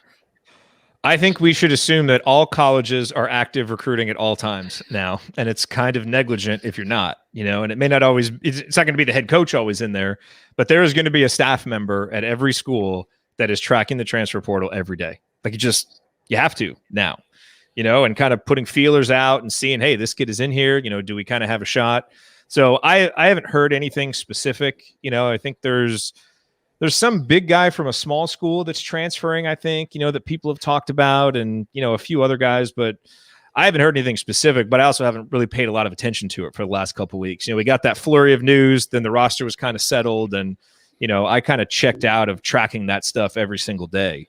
Now that we have a scholarship open, I suppose, it's time to start paying a little bit more attention. But I haven't heard anybody specific. I think it makes sense you're active to see who's there in case something happens. So when something happens, you're not starting from scratch. So obviously Indiana has been working and knows that if we have a scholarship available, these are the next few guys. And I don't know what the rules are about contacting guys if you're full scholarships or whatever, but they've done their work. The question is whether they're going to fill it, and they can be very picky right now. On who they fill it with, and to have the right person, and it's probably going to have to be a rotation person. But when you add someone, then that puts that pressure back that you mentioned about playing time and those things. Yeah, I cannot see them getting someone for next season that isn't an obvious rotation guy. Because right. You've already, again, you kind of release the pressure valve a little bit with Jerome being gone.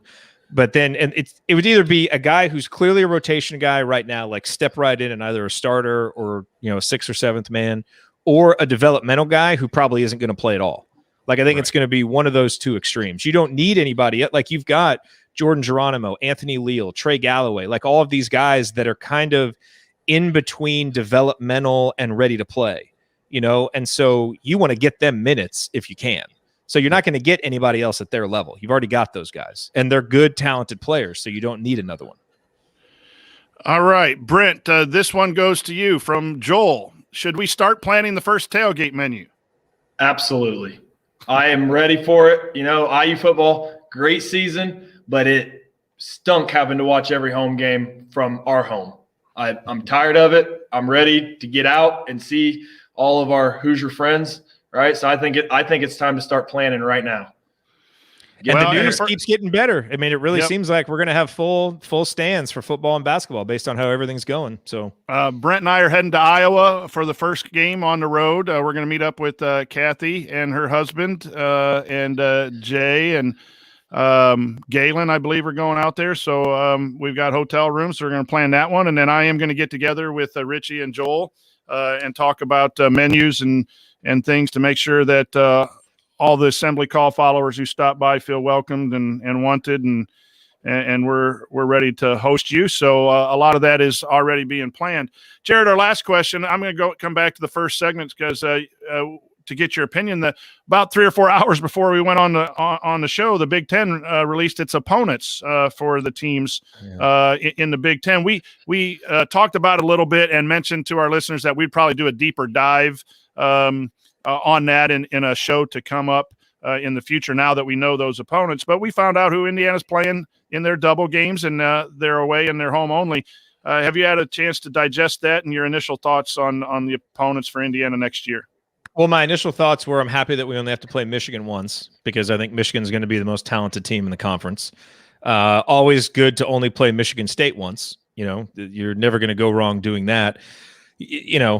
Stinks to only play Iowa once because feels like we gotta have their number. So I'd like to keep playing Iowa, but who knows? That could change. We got a new coaching staff now, so maybe some of those old paradigms from the last 4 years are no longer true.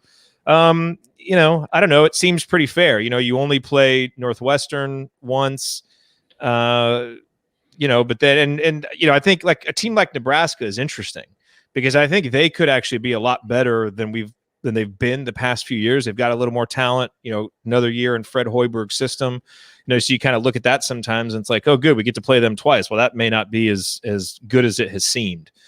So I don't know. Overall, it looks pretty fair to me. If there were one team, I guess if I had to pick two programs that I would only want to play once, Michigan and Michigan State are probably two of the top three. Purdue's the other one, but we know we're going to play them twice.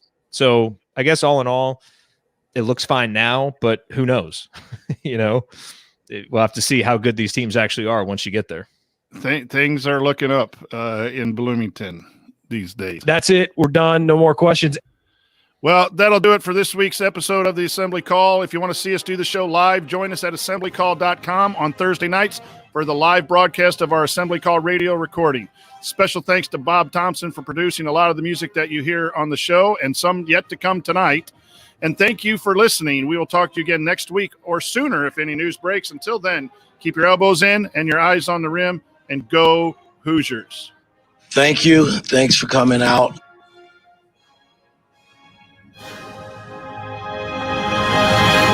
All right, I got to get out of here, folks. Thank you. You might get beat today, but each day you got to get better. That's right, Coach Woodson. Absolutely. Coach, do you not have any of the elbows in drops?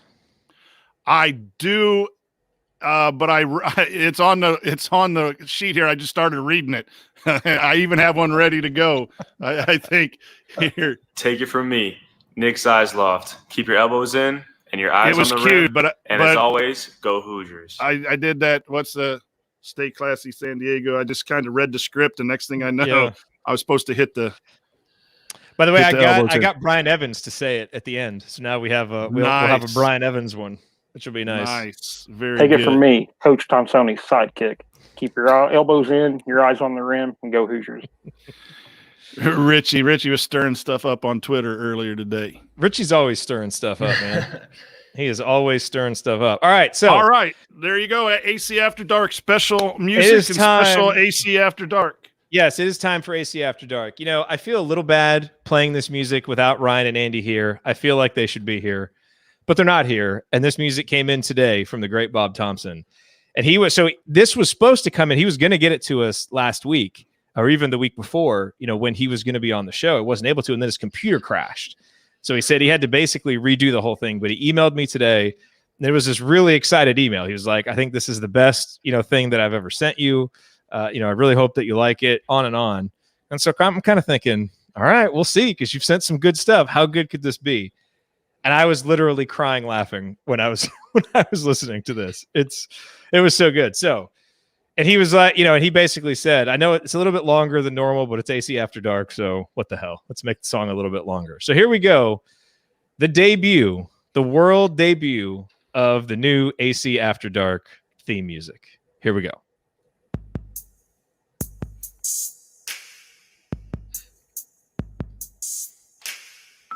When the show is over, but there's more to be said.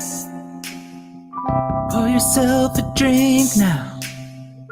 Put the kiddies to bed. It's time to cut loose. No more censored remarks. So cozy up, chat mob. It's time for AC After Dark.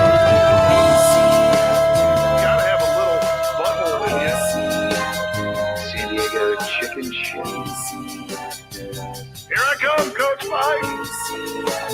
I think I kissed a lot of girls. I think I might even kiss a lot of guys. I don't know. These are all rumors. I don't know what's true and what's not. Turn your butt cheeks on. Assembly call co-host arrested.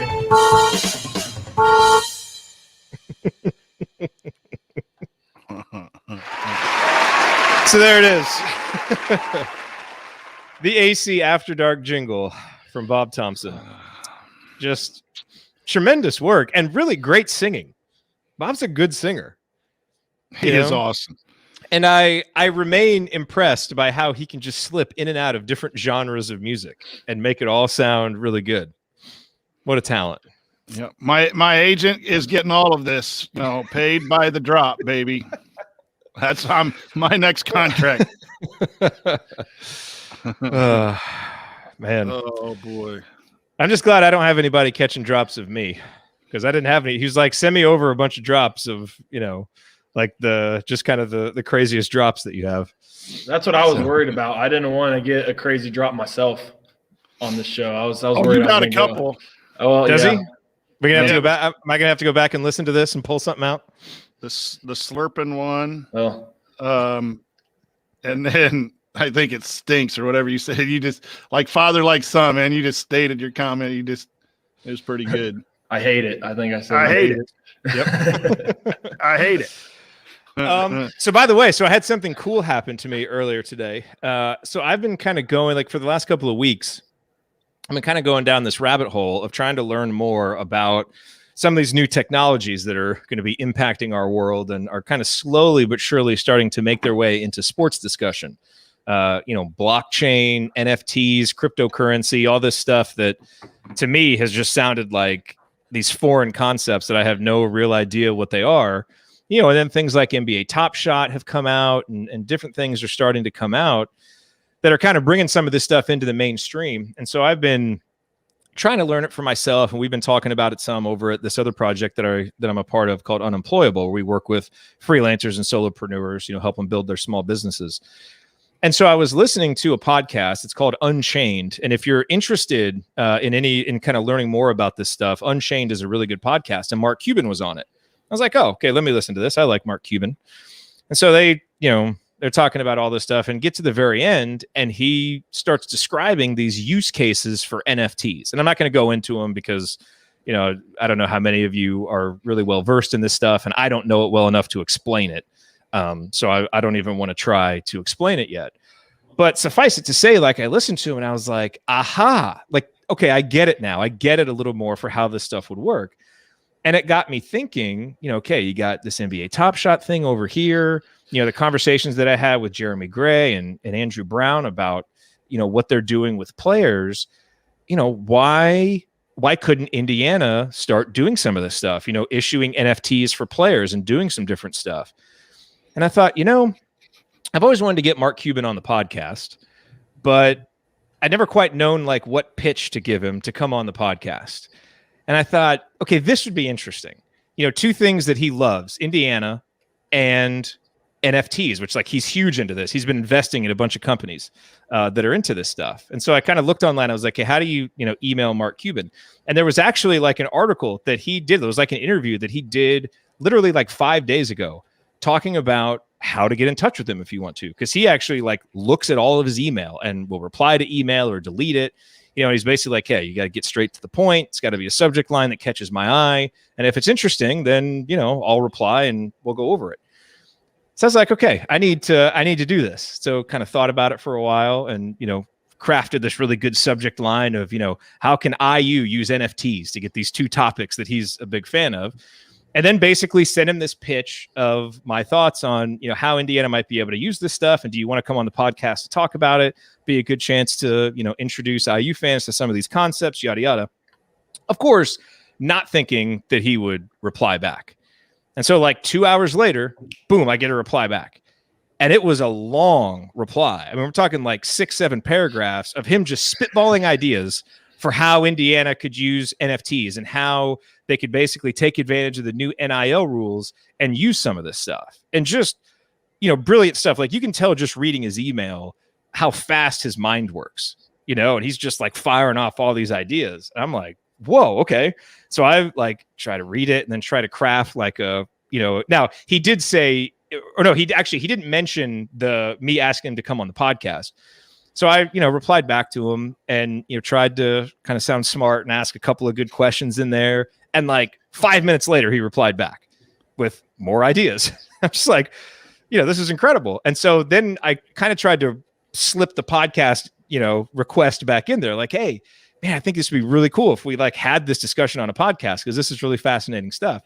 So finally, in the next reply, he addresses that. He's like, look, I don't have time to come and talk about it on the podcast right now, but what you need is someone who can greenlight this in the athletic department. And I was like, well, shoot, don't worry. I'm going to take these ideas to them. I'll send them to Scott Dolson. I'll send them to Jeremy Gray, so they read them. But we kind of go back and forth with some more ideas. I'd send him another email today about it. He replied right back. It's, and it's incredible because obviously he's a busy guy. He's got all this stuff going on. But it seemed to me just from this email conversation that he kind of loves just kicking ideas around. Like ideas that are interesting to him. And I think that's why he checks his email, because an idea will come up and he loves to just kind of go through the ideas and kind of go back and forth.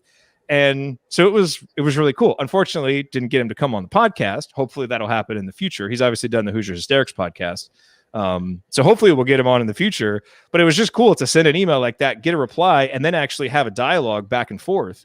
And I did obviously send that to the athletic department, and this is actually something that they're working on, which I think is really smart, because as much as we all may want to kind of resist, NFTs and what is this stuff, and it makes my head hurt to figure out how there's actually, economic value there.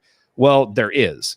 And I think it's something that there are going to be some forward kind of thinking schools that are going to take advantage of this and, issue these NFTs and sell them when the players are in college, or basically transfer the ownership of them to the players once they graduate so they can sell them and do whatever. And we're going to want to be on the forefront of it. So the fact that Indiana is already looking at it, I think is a really good thing. And it can't hurt to have Mark Cuban on your side when you're going through this, because he's basically investing in all of the biggest companies. So that was my very cool. Brief brush with greatn's today. That's cool. If I turn into a Mavs playoff game and you're sitting baseline with Mark Cuban, I'm going to be really jealous. You guys be kicking around the ideas there courtside. If an email exchange leads to that would be wonderful. No, hopefully it'd be great to get him on the podcast sometime. But yeah, it was cool. So anyway, if you have a really cool idea for Mark Cuban, he will reply if it's interesting, and if you make him think. I spent time on that NBA Top Shot; it just blew my mind, and I don't know that I still get it. But it's so interesting and fascinating that there's a demand for that at the prices that are being thrown around. I mean, the thing is, like, we're on the cusp of entering kind of a new paradigm. And I think for a lot of younger people, it makes more sense because they already value digital assets. much more than we do. Like there's already a massive ecosystem for this stuff inside of video games where people pay real money for stuff that's just a digital, like a weapon or clothing or whatever. Like it's just digital, but people pay for that and there's huge money on it. And so as that generation gets older, kind of like, those of us who grew up with the internet, like my generation, people my age are basically the last ones that can kind of remember the time before the internet, kind of took over. But like, my brother who's, 9 years younger than me, he's an internet native. Like that's just kind of what he knows. And so I think as the new generation grows up, valuing digital assets as much as real assets is just kind of a normal thing. And that's just one of the things that's kind of made possible by blockchain and this technology. But it's one of those things that is worth reading about and brushing up on, because it's like a lot of people are saying basically that like this technology, blockchain especially, and everything that it enables is going to be more transformative than the internet was. So think about how transformative the internet has been, and this is like the next step because of what it makes possible. You're not going to see it all in a year or two. It's maybe 5-10 years down the road before it's kind of everywhere. But NFTs are kind of like the first thing that normal people are seeing, because like the NBA Top Shot, it's like it doesn't totally make sense, but it kind of does because we all traded cards growing up, and this is just the digital equivalent. So it gets you interested, it gets you looking at it, and it's like the gateway drug to learning about the whole world that's there. And you start learning about it, and it's like, wow, this stuff is actually pretty fascinating. It makes your mind hurt, but it is actually pretty fascinating stuff. The prices that I saw these digital items going for were shocking. But man, so as I told you, Coach, just kind of to practice and screw around, I am in the process of creating the first assembly call NFT, which is the video it's the original I don't like carrots video. So nice. it's like a minute and 30 video of that drop. And eventually I'll have it. And really, I'm just doing it for fun and to kind of learn how it all works. But someone will be able to buy, and they will own the rights to the Coach Tonsoni I don't like carrots drop, the digital version of it. So whenever I actually get that done, I'll put it out and everybody can just kind of see what it looks like and what it is. The resale value of that's going to be interesting on the secondary market. Okay, right? So you say that. So here's the interesting application of blockchain, because one of the things that blockchain makes possible is something called smart contracts. So when you have these NFTs, right? So I set this NFT up, and let's say that we say that it costs $10. So someone can come on here. It wouldn't be dollars. You'd pay in some kind of cryptocurrency, probably Ether, which is a cryptocurrency for Ethereum.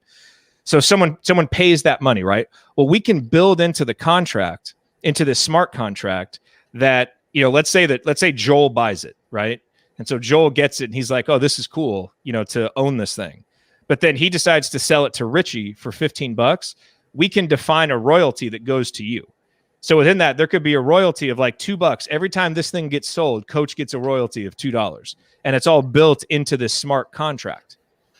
So, and that's one of the things that Mark Cuban was talking about. With a lot of sports teams are probably going to move to this, because the example he gave is, when the Mavericks have home games, right? They want their fans to be at the games. They don't want their fans, selling the tickets to, say, Golden State Warriors fans. But a lot of fans will do that, because, it's like, hey, if I sell this to a Warriors fan, this can like pay for my entire season ticket, right? Well, if they sell tickets as NFTs, they can build into the contract that 75% of the sale price goes back to the Mavericks, not to the person selling it, to disincentivize them from selling it to Warriors fans, to make sure that more Mavericks fans are in the stands. So all kinds of stuff. And, he was talking about from an insurance perspective, you could build in, like, if that attendance goes way down if it's snowing, well, you can build basically a smart contract in there that if the temperature is below 32 and there's a certain level of precipitation, like, that it's snowing out. And so it triggers insurance. Like, you basically buy insurance, and it triggers the insurance claim if all of these weather conditions are met, because there's a probability from the past that the Mavericks probably made less money. I know it's crazy, but it's going to make all these things possible. I'm with Tyler, man. That hurts just thinking about it. I know it did. I mean, it did for me too. All I would say is I felt the same way about this stuff, and I kind of forced myself to learn it because I had to, and it's really interesting. I promise it is. It's really interesting, and it's good to know because it's not really theoretical anymore. If it's going to happen, like it's coming, and seeing NFTs kind of break into the mainstream is the first kind of like thing that's bubbling above the surface. But we're still kind of in the early adopter phase right now. But I think that will quickly start to move forward, especially as Bitcoin now becomes something that major banks are buying and people are talking about as a potential reserve currency of the world. Like things are changing. They're just changing fast. So that's why, but listening to Mark Cuban talk about it, he kind of put it in these terms, in these kind of sports terms where I was like, okay, I now I kind of get how that all works. So anyway, if you're interested in it, I can give you the link to that podcast, but it's that's cool. Yeah. It's fun stuff. That's it's interesting. Cool. So let's see how much money we can make from the Coach Tonsoni NFT. Let's get the market for that thing going. Yeah, there's a huge market, I'm sure.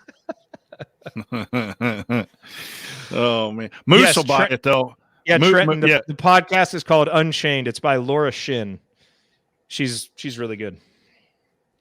Yep. So you can go back and forth. Moose, Richie, back to Moose. Sounds good. Hey, you'll get a cut every time it happens. That's crazy. That's crazy. How's the family? Doing all right? Family's good. Everybody's asleep. So hey, I was looking to do a coach's corner. I had a busy week, didn't get one out this week, but I was looking for Jared Morris high school basketball film.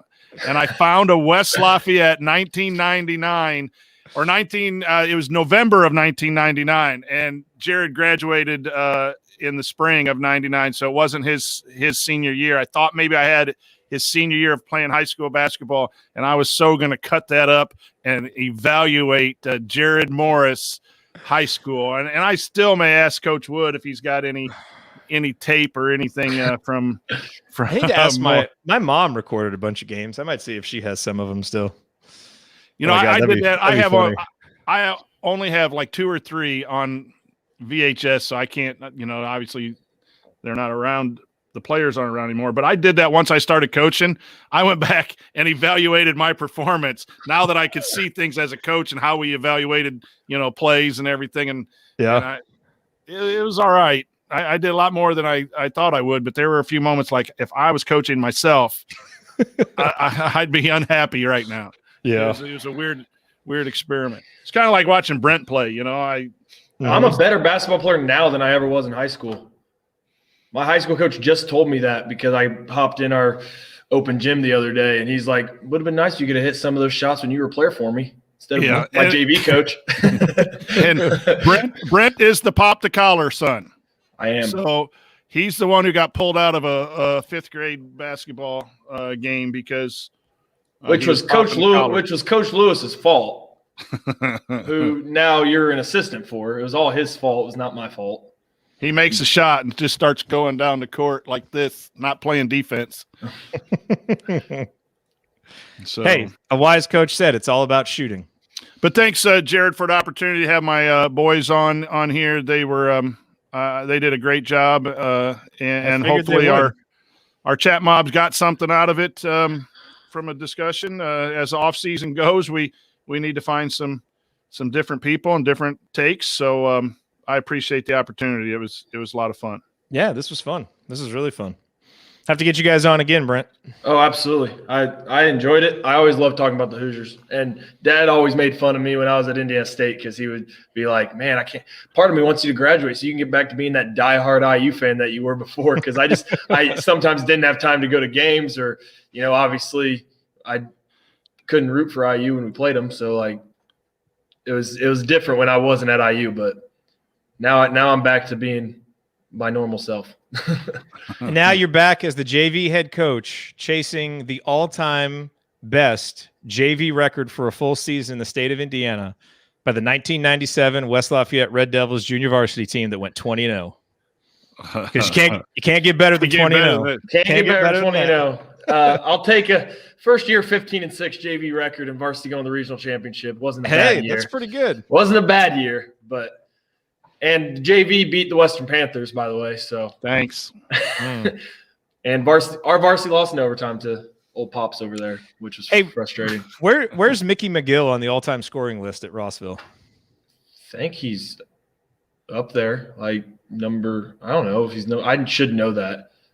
I just remember him being awesome every time we played him. He was awesome in basketball and baseball. He was his jersey's up in the hallway. And did he play in college somewhere? He went somewhere, didn't he? Yeah, he went somewhere. I really wish I would have known that information. I'm not sure. I'll have to. I'm sure someone at school tomorrow. I can't remember. I'll ask questions because I can't remember either. Yeah, but yeah, he was awesome. He was awesome, and he was. All right, gents. All right, everybody. Thanks for being on the show. Yep, I appreciate you having me. All right, Brent. We'll see you at home. We kicked Brent, Jared, to my classroom because I didn't want the Wi-Fi crashing from too much video and audio. I'm across the street right now. Nice. Hey, that's good thinking. All for the content. And Mom's in the library downstairs, so doing work. So here all right, everybody. This is Tonsoni. Night, everybody. See you guys. Good night.